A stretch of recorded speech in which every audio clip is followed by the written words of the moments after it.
Hey everyone, welcome back to the channel. So we're going into chapter 3. So I'm doing a deep dive, reading between the lines, finding those little nuggets that maybe you've missed, and also talking about what has also come out in the mainstream media in regards to, of course, those two.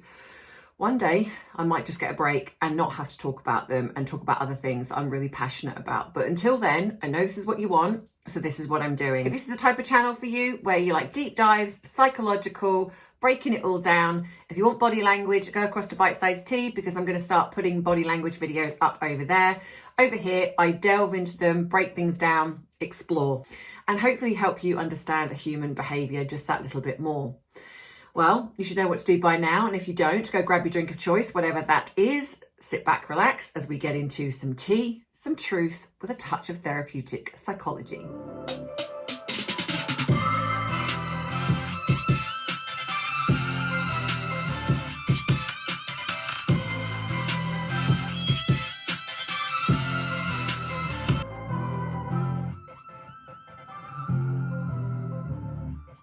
So yes, chapter 3. So I've decided to stop listening because I kind of want to give you my real time, like as I'm, and I have listened to chapter 3 already. So I went up to say, I think 6, and I thought, well, you know what, I'm going to stop because I'm going to give you it in real time. So if I sort of hear something, you're just going to get my reaction. I'm actually in the middle of, because it's Easter on Sunday. And like most people, I do enjoy a little Easter egg. But this year I thought, you know what, I couldn't see an Easter egg that I liked. So I asked my mum to get me some chocolate, and she did. And she's got me, I've got a real thing for pistachio chocolate at the moment. And this is Dubai chocolate. And I'm going to show you this at the end. We're going to crack it open and show you. But thank you to the person who also sent me some of my faves. And I have opened them already. I love Maltesers, so thank you to the people that have sent me an Easter egg already. Yeah, I need to be scoffing these quite quickly because I do have an operation coming up at the end of April, so I will be going into hospital. But don't worry, because I should probably do a video for you whilst I'm in hospital, because that's how obsessive I am. But yeah, so it's happening, and yeah, nothing serious before anyone worries. It's nothing serious, but it's been a long time coming, and I've been waiting for it. So yeah, so the recovery is going to be a bit weird. It's going to be difficult. So I might be a little bit vacant, well, off the channel a little bit. So so please don't worry, everybody, because I know that when I do go quiet, people email me, and I love the fact that you worry. But just to give you the heads up. So anyway, chapter 3. So let's get into it. We literally go straight into, there apparently was this like tea party, and this is the one where apparently Megan said to William, get your finger out of my face. It was something, obviously there was some tensions. This was just after they come back from their honeymoon, and so obviously things were a bit fraught. But it's interesting the way this is now being described is like Harry has now decided that William and Catherine are very much against him and Meghan, and it's almost as if he's now aligned with Meghan. And I think I said this before, he's aligned with her in this going up against the monarchy. It's like it's almost like us two against the monarchy, against the world. And that's kind of how he's positioned himself. Given the relationship that we saw that he had with Catherine prior, you know, and even William, I mean, you know, they were typical brothers, but you know, you can see there's lots of video footage out there that shows how he was with Catherine. So it's interesting that he has positioned this now as, I'm now against Catherine. Like Catherine dislikes Meghan. And I think that when I look back at the way that Harry was with Catherine, there are definite moments, you know, because Catherine's beautiful.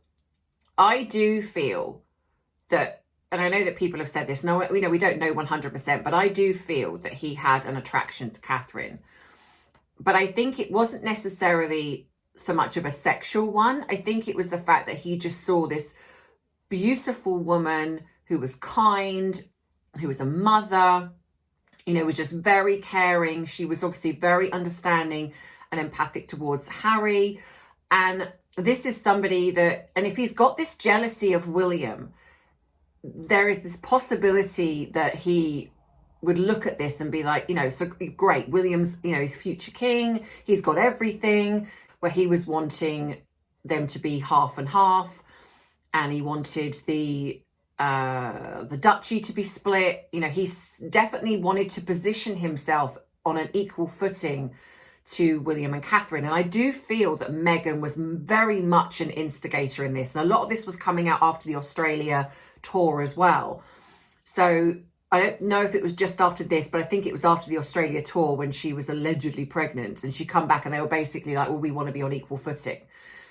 Not, you know, and Harry would know that that's not how the monarchy works.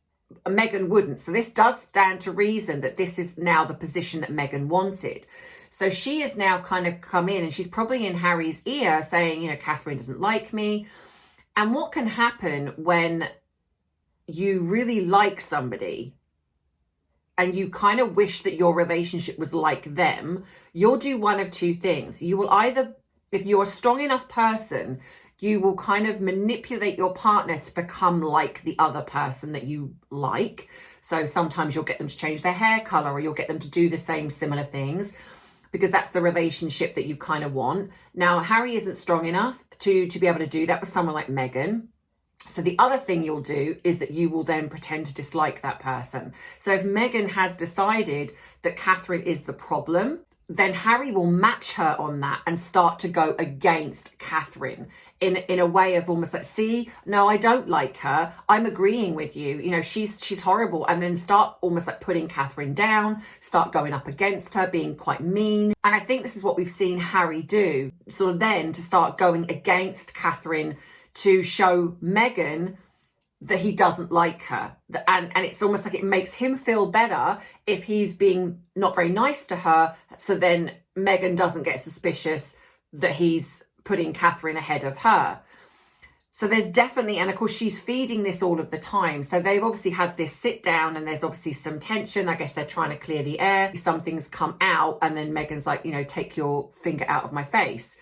So it's obviously got very, very fraught. So it also says as well that Meghan was actually quite shocked at how little money Harry had. And again, we've said this before, I think that she really did think, a bit like Disney, you know, when you think of being a princess, you think you're going to be showered in all of this money and you're going to be rich beyond your wildest dreams. And of course that didn't work out. And so she was probably really, really annoyed at that, because it's like, well, this is what I thought I was going to get. This is what I believed I signed up for, and that's not what I've got. Apparently, Harry's allowance was less than what a Hollywood B-list actor would earn.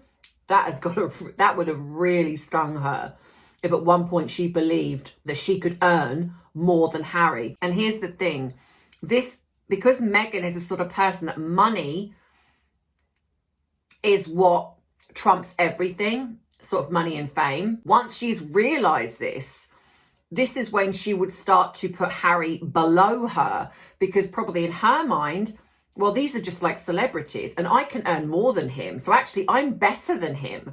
And then in adjacent to that, she will then see herself as better than, when I was in Suits, I was earning this, this, this, and this, and they are earning less than me. That means I must be better than them. And I can see her doing that.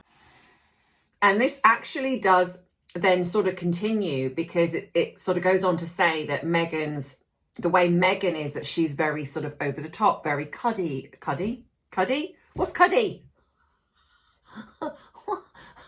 Cuddly, huggy. I think I was trying to say huggy and cuddly, and it come out cuddy.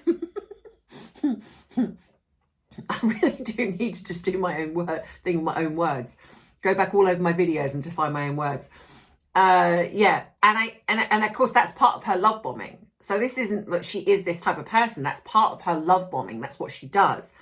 And I think what the problem was here is that it wasn't being mirrored back to her. So what you'll find with a narcissist is when they do that, they watch and observe to see. If you watch Meghan in interviews, when she's talking, it's like you'll get this little bit of a pause and she's like really looking at the other person. And what that is that when she's talking or when she's doing something, she's wanting to see that it's being believed. So she's watching how the other person is. And if you watch, the classic one was, and if I can find it, I'll put it up here. But obviously, I'm sure that most of you know that on the Drew Barrymore interview that she did, there was a moment when she's on the couch and she's talking and Drew really does look as if she doesn't. And she's like, and it's almost, you can see that Meghan gets a little bit uneasy and you can see this, she swallows and there's like the little bit of like, oh, I don't know if I've quite hooked her. And so and this is what Meghan does. So what I would imagine playing out here is that when she has gone into this, she's believed that she can bowl over the royal family, that everyone's going to be so in love with her and everything's going to be amazing and she can manipulate them. And she suddenly started to realize that she cannot. So instead of then, what a lot of people would do is just, they would be very tentative. They would take their time in, allowing the family to get to know them. They would be almost on their best behavior, so to speak, be respectful, not a narcissist, not Meghan. They're now against her. So if she's starting to realize that she can't win them over, okay, now I'm not liking this. So now you're now an enemy to me now. And I need to make sure Harry realizes that you are against us. And instead of it just being about her, it would be like they're against us. We are far more popular. And it kind of goes on to talk about this in this beginning chapter bit, because it's like, Meghan just was like, I'm the star power. I'm the one that really matters. These don't matter. And they're not seeing my star power. And I think that is how she's just existed, really. And unfortunately, a lot of that, if you then take that back to when she was younger, when she was raised, and I sort of blame Thomas, but don't blame him, because at the end of the day, at the end, he did sort of create this monster along with Doria, because, I'm not going to fully say that it's Thomas, because Doria had a part to play in this. Even if she wasn't around, her absence still created this problem. And of course, Thomas didn't know that she was going to turn out. I mean, there's a lot of people that spoil their children and they don't turn out the way Meghan does. So it's not that it's like, yes, he was partly responsible for this, but it's not like he's to be blamed for it in a sense. But you can certainly see that the way that she is, the way that we've seen videos of her, the way she talks down to Thomas, the way that she's quite rude and precocious, and that's not reprimanded. There's things that she's kind of done, and it's almost like that's been rewarded, or and I think that set the tone really for her. And it also says here that apparently Charles at the time, and I imagine probably the Queen as well, and I do think I remember reading this, was sort of trying to encourage her to go back to not give up acting and go back. But it also says in here, but of course Meghan said no, because in her mind, so she knew that Hollywood was not even, well, I mean, I say Hollywood was done with her. She was never in Hollywood. I mean, even though they tried to depict it that way, it's not. She was being written out of Suits. There was no one clambering at the door for her. But it does make me think, again, that if they are encouraging her to keep acting, how that she's possibly spun this. And remember when she said, where was it? She said, was it in Oprah, where she said, I've given up so much for this. And I really do feel that she is also, again, potentially lied, stating, I was about to get this big role, there's going to be something, and I gave all of that up for the royal family.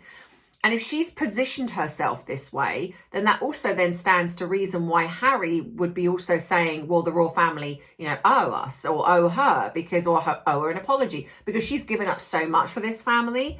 And I also do think that goes alongside as well, that if she also pretended to be pregnant, and I know that people just, I am going to do another video on this, because I know that a lot of new people have come on board. So when I talk about this, a lot of new people are like, wait, what are you talking about?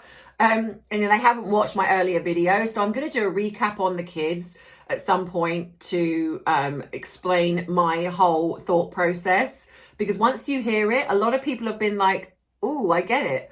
But when I drop these little nuggets in, people are like, wait, what are you talking about?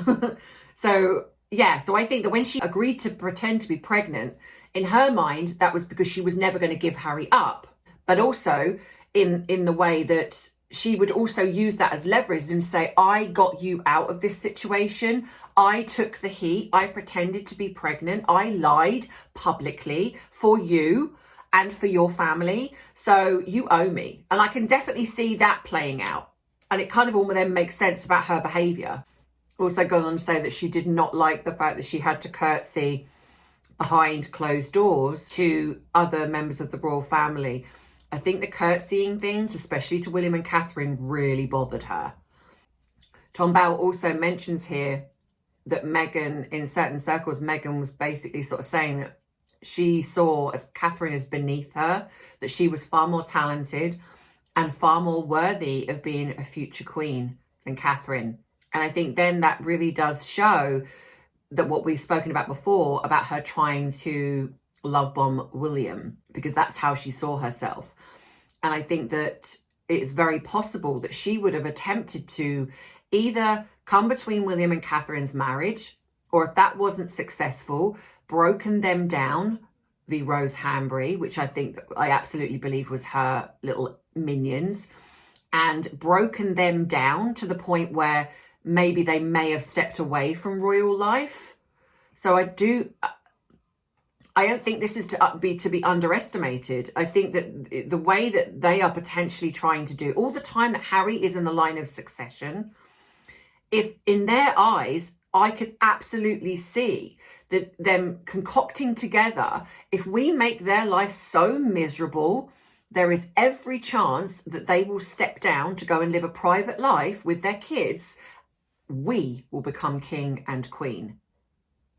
And I know that that seems far-fetched, but trust me when I say, when you're dealing with someone like Meghan, a malignant narcissist, and Harry's little puppet, he might be volatile and reactionary, but he's very subservient to her. It is not a far stretch to think that that's where her mindset goes. And you've got then this cult fanatics that are almost like trying to, and if she's aligning herself with people like George Soros, who is not a particularly a fan of the royal family, I believe. So when you align with people like that, there is every chance that there's this, we could create a situation here where something, that we make things so bad. And with their, their bot network, the astroturfing accounts, they haven't got a very huge, big, real fan base. But what they do have are the means to create these bot networks and astroturfing accounts, which literally on social media go all out to attack the royal family, especially William and Catherine, and also people like me and others who are there, in a sense, on the front lines, really sort of fighting for the royal family, and so, and to keep pushing back against the lies that are coming out with Harry and Meghan. And that's why it's so important that we keep that alive, in a sense, because without that, we are left with the rubbish the mainstream media put out.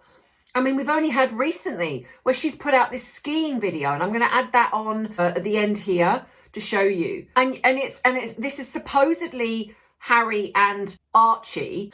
So it seems like someone is recording this kid skiing, but there's a person that's in front also skiing, not connected. So it's two separate people, not father and son, but it's being created to look that way, but actually it's not. Because also as well, you've got to look in the footage. If this was Harry, he's off skiing further and further away from this boy that's supposedly quite 7 years old yet. He's just going down this hill with someone behind filming.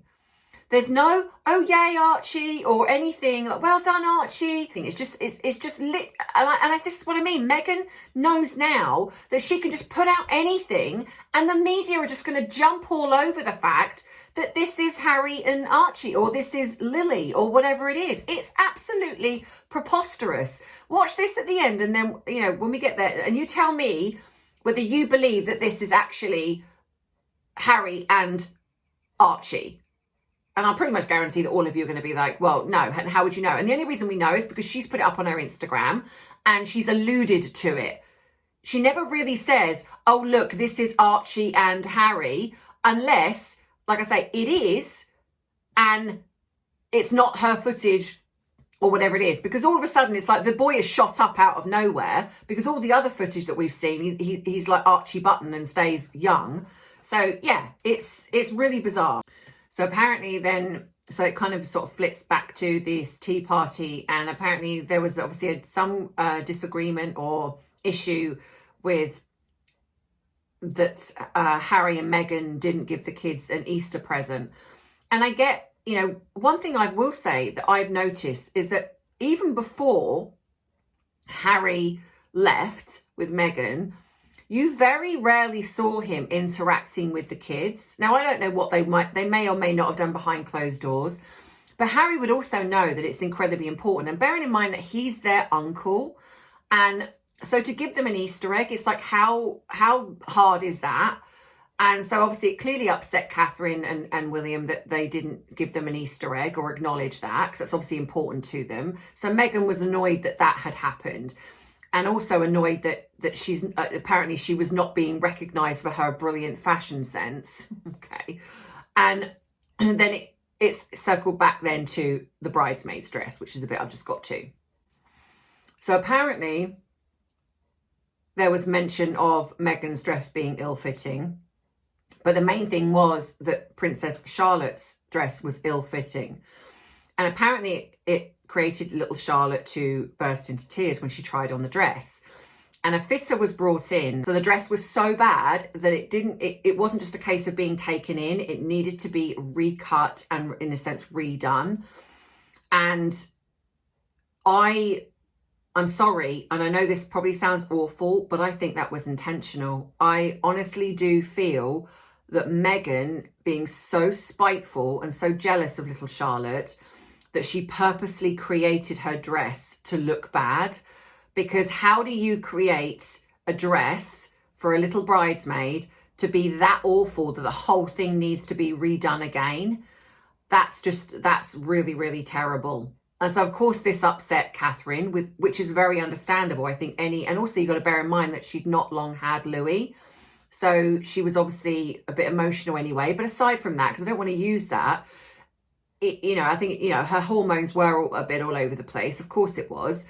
But the fact of the matter is, I think they probably knew deep down that this was intentional. And then, so that's someone attempting to humiliate and create your child to look less pretty, or there be a focus on her dress being negative, and knowing that's going out to the world. That is probably one of the most, that's sociopathic. That's awful. So then also goes on to say that there was talk about the way Meghan spoke to people, and and it was sort of like, this was like a boss-like manner, and Meghan couldn't understand that. But again, I think it shows the entitlement. If you go back to earlier videos of her when she was little, the way that she's talked down to Thomas, the way that she was in general, and if there was no real pushback from people, then that's the way that she believed she could talk to people. And I think that's what this was. She believed that she could talk to staff the way that she, it's like she saw that they're below her, rather than the way the royal family are, and is that they don't look at staff that way. They treat them with kindness and respect. Meghan is someone that, because it's not something that she's really ever had, but it's something that she craves, and her ego is so big. It's like, you work for me, you're beneath me. And that is who she is. And that even was coming across in the way that she viewed Catherine. She saw Catherine as beneath her. She saw her as competition, even though there is no competition, because Catherine is going to be queen, whether she likes it or not. But that didn't stop her doing what she did. So yeah, I think that really, when you look back, this is who she's been all along. And it also says here as well that Meghan couldn't understand why she couldn't get freebies. In her mind, it was disloyal of her staff to veto any freebies that were sort of coming in, any gifts, that they were rightfully hers. Again, not understanding that these were the rules and that she had to go along with that. And she was like, yeah, no, I don't want to do that.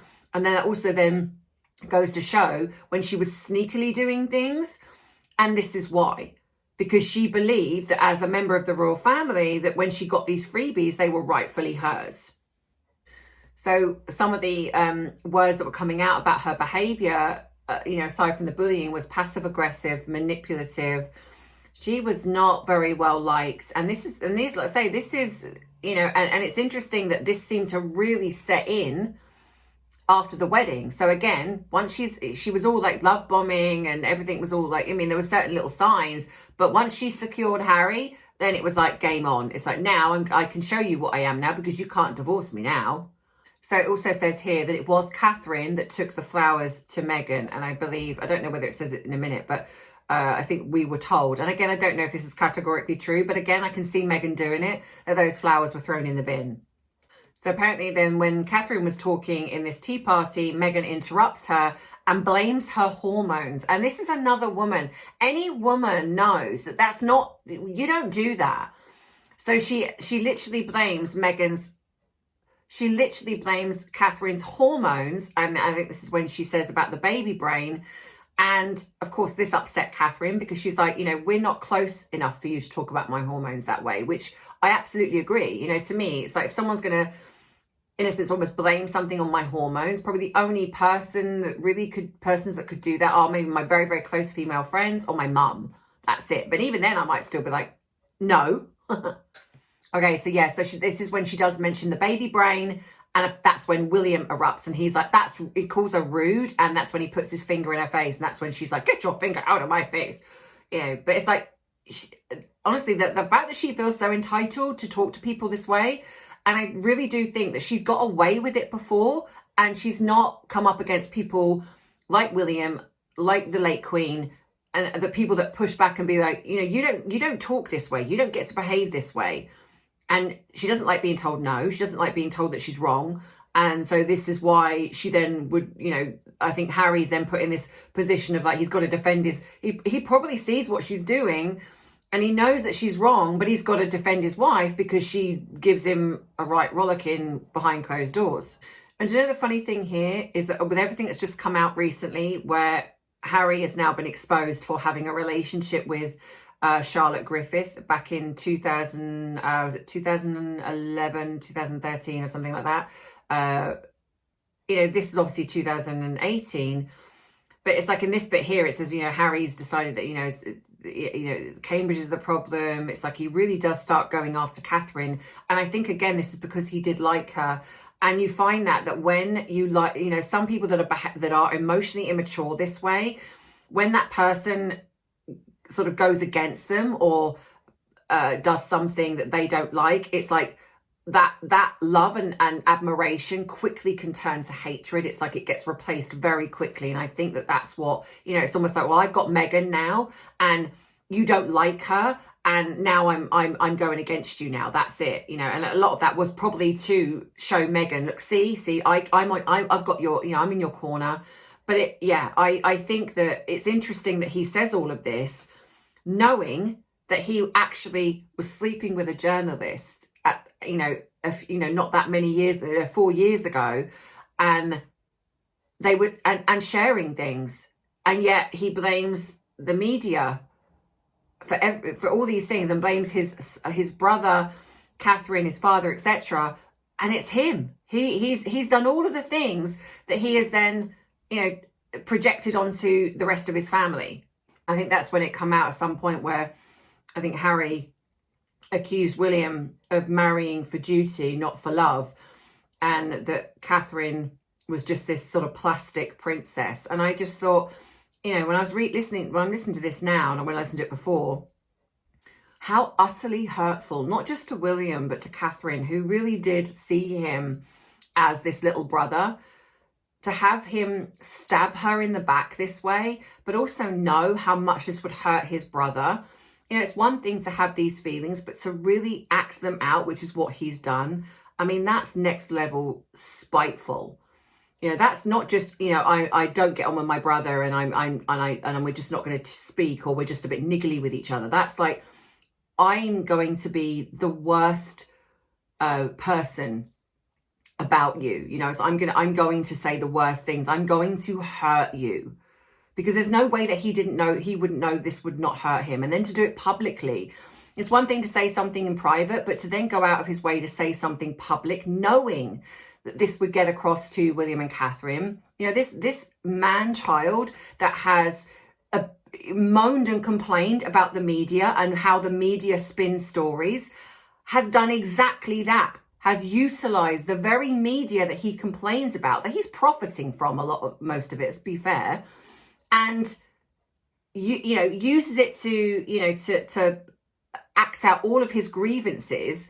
And in a way it's almost become like what, you know, with Meghan, it's like Hollywood drama. And this is what Harry's now become. It's like drama. I'm going to, you know, really say the most egregious things against my family, knowing that they won't say anything. They can't fight back. And that's the worst thing. You know they won't come out publicly and defend themselves. The only weapon that William and Catherine have got is silence, is to do nothing, but to quietly be like, you know what, when we're in power, in a sense, we're king and queen, we are going to you know, remove the titles and everything. So yeah, it's disgusting really what these two have done. This is coming to the end now. So what I'm seeing here is that Harry has had this grudge against his brother being the king and him being the spare, even though Harry has really had the best of all worlds. You know, he's not really had to work. He's led a life of luxury, been able to meet and you know, with Hollywood elite, go on holidays, do whatever he wants, and he's got the brass nerve to complain. And he's seen that William is obviously getting more presence in the sense of like people are liking him, and he's going to become king.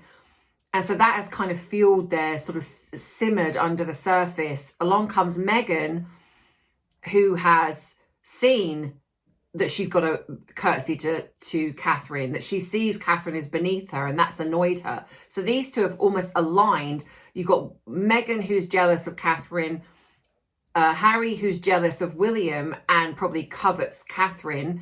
Now he sees that, you know, he's married to somebody and he's now seeing he's got to stand with this person. So he's now attacking his brother's wife, who he's never done before, all to show Meghan that, you know, that I'm on your side. And so these two have aligned together. And I've said this before, if they didn't divorce, they would align together in this shared vendetta against going after William and Catherine, undermining them in every possible way, trying to make them seem more important, more popular, because that's how they view themselves. Obviously, it's not working because they're incredibly spiteful when they can't help themselves, and people are seeing that now. But that's not going to stop them from doing it. And then you've got the fact that they're aligning with people like George Soros, which is very alarming to me. And I think that if they know their titles are going, I think they're planning things beneath the surface. I really do. I think that she's not going to be happy with when these titles go, because this is the only thing she's got right now. Once those titles go, she's got nothing. So she is going to be grifting and networking behind the scenes. And I think she's probably using Marcus Anderson to help her, which is why we've got the thing in Sydney. You know, there's Soho House that's being opened in Sydney. So she's slowly networking behind the scenes, and she's going to be maneuvering herself into certain circles. The minute those titles are gone, she's going to set the next, whatever it is that she's got in place. And dare I say it, I think that she is going to believe in her mind that she could potentially maneuver into the circles for the White House. Now, look, I know people laugh about that and say it's never going to happen. I don't think it is going to happen. But you've also got to remember, if she's aligning with people like George Soros, that he's not going to do something for nothing. This is not going to just be like, yeah, no, I'll fund your Colombia trip. No worries. It's going to be like, okay, but what can I get in return? You know, there's a lot of things about this guy that are not good. So Harry is in way over his head, in my opinion. He's probably just there in the background going, you just do whatever, and I'm just going to just reap in the benefits of whatever it is. And she's dangerous, in my opinion. And I think she's going to do anything possible to really, really attack the royal family. And especially when William and Catherine become king, it's king and queen. It is, you know, this woman, she's not going to go away quietly. And that could be strategic why they haven't removed the titles, because they might know and have a feeling that something's going on behind the scenes. And maybe whilst they've still got the titles, there's still a little bit of control there. Maybe, I don't know. But knowing someone like Megan the way that I do, she is not just going to be there pottering around going, oh, just what jam can I sell? What flour sprinkles can I do? You know, how many more of those can I do in Australia? It's like she is going to be, it's like she's using that as like, I don't know, like a disguise, but she's got something going on underneath, and she is networking with people. She's a grifter. She's a hustler. She is not going to be content with losing those titles and not having something else in play. And I'm not saying that, like I say, she'll be successful at it, but she's certainly going to create problems. And I do think that's what she's going to try and do. I really feel that she's trying to, and she would be someone that would really attempt to try and take down the monarchy. I mean, and again, this is thousands of years of an institution, but just something's really off with she is sociopathic. She will, I mean, maybe dare I say psychopathic, but she's somebody that she's going to cause real problems. And so I think that the royal family need to really make sure that they understand that. And and get things properly in place for either when they divorce or when the titles go, because she's not going to go quietly. And to be fair, I don't think Harry will either. But anyway, so yeah. So let me know what you think in the comments. So I know that some of you, so what I was going to say, so I'm going to speak about the chocolate first, because that's the most important thing, because Easter. So yeah, so my mum sent me this, because I was going to get an Easter egg, but I've had a couple of Easter eggs from people, and I've had my Maltesers. So I thought, I'm going to have something different. And I keep eyeing up this chocolate. And I said to my mum, can you, look at how thick that bar of chocolate is. And this is Dubai. I can't even read that writing. How bad is that? But it's kunafa and pistachio. Not going to look at the calorie count, because that's just that's rude. We don't need calories at Easter. It doesn't count. It's like Christmas. Doesn't count. Right, okay. So this is how the bar.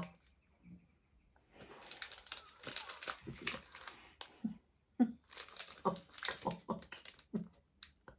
Oh, God. Oh, it's all squidgy.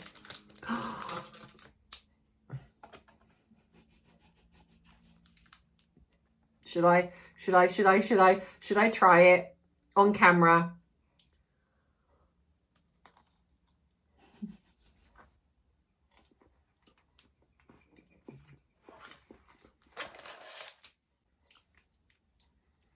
Hang on.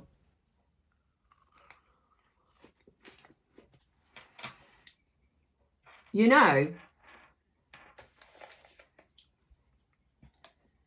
see, there's a Marks and Spencer's bar that's a pistachio bar, and that is yummy. It's got salted caramel and pistachio. Now, obviously, this is just pistachio. I'm actually disappointed. I'm going to be honest. I mean, this is not a review or anything, like, I'm getting paid for it or whatever. But just in case people was looking at that thinking, oh, I'll go and buy that. Yeah, it has a bit of it's got a crunch, which is nice, and it's creamy, which is nice, but it's got a very bizarre aftertaste.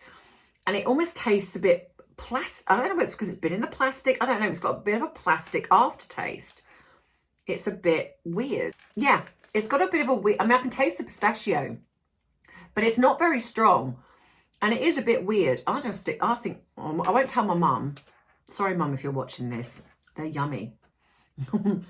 But yeah, a little bit disappointed. I thought they were going to be like really, really, because the Marks and Spencer one, it's expensive. It's about £8 a bar, but it's bigger. I think it's bigger than this, a bit bigger than this. But if I can recommend, if you like pistachio and you like salted caramel and you live in the UK, because I appreciate the fact that you guys are, you know, Americans or Australians or wherever, may not be able to get this. But if you, yeah, that I highly, highly, highly recommend that bar. This one, I don't know where my mum got this from. I will ask her. But yeah, not. I'll put it in the fridge. Maybe it'll taste nicer in the fridge. But yeah, I might just gift this one to somebody because yeah, I'm not feeling that. Sad day, but you know, I've got a couple of Easter eggs. That's good. I will just eat those and my Maltesers.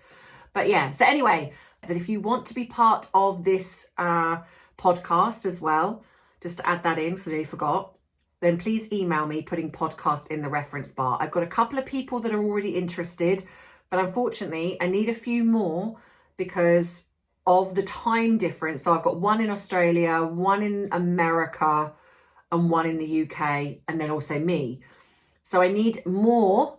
So then I'm probably going to do a group of people that are in Australia, a group of people that are in America, and then once it gets a bit established, then we can sort of mix and match it up a little bit.